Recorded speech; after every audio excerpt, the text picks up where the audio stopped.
Over the past couple of decades, the feminist movement, aimed at righting the injustices placed on women by a patriarchal society, failed to realize the injustices that patriarchy inflicted on the men that had to carry it.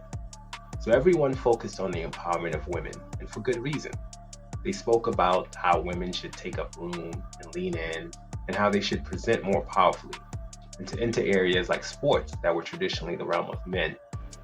The result of giving women access, combined with a world increasingly fueled by service rather than manual labor, meant that the natural strength of women allowed them to leapfrog the performance of men. Because men, who till that point possessed sole dominion over these areas, were presumed to already be equipped to succeed in these realms, we forgot to teach men the skills necessary to function and excel in this new world. Girls' brains develop faster than boys. They can sit still longer in classroom and thrive in environments built around communication and relationship. Men were not taught to develop relational skills or be given the permission to fail and be vulnerable.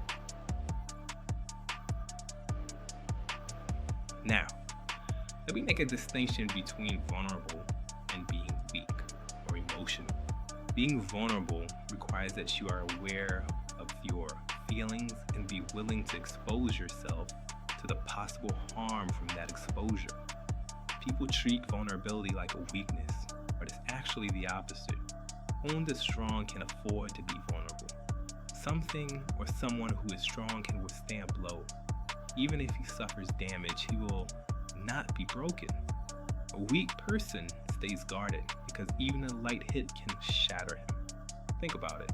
When you are strong in your opinion, you confidently put it out, not because it won't be attacked, but because you feel confident in your ability to defend it.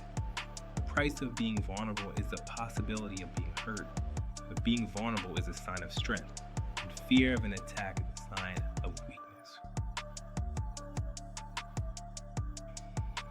Being weak is easy to explain. It's just not doing a thing that is difficult. Thinking of strength from a physical perspective, the physically strong can lift heavy objects. Anyone can pick up a small pebble, but most can't lift up boulders.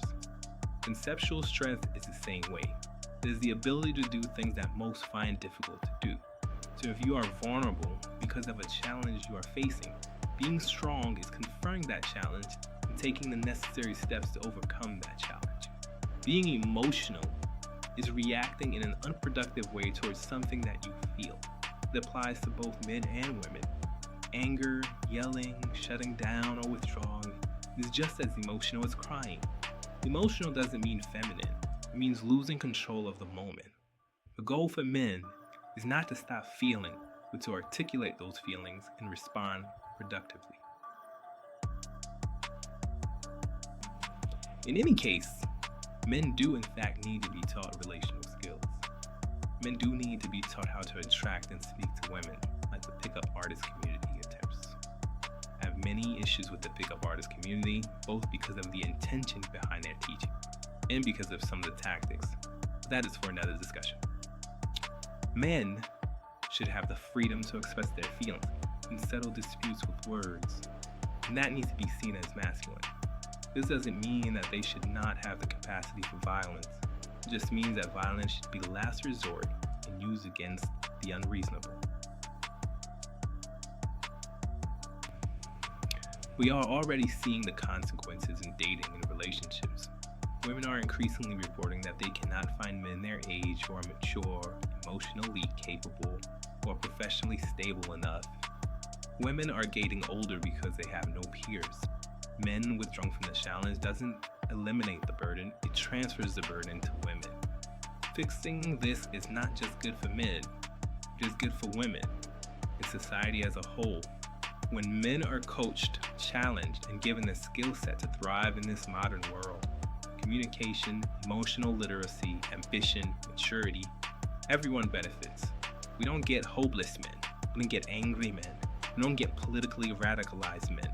We get partners, husbands, and leaders who are capable of building healthy families and communities.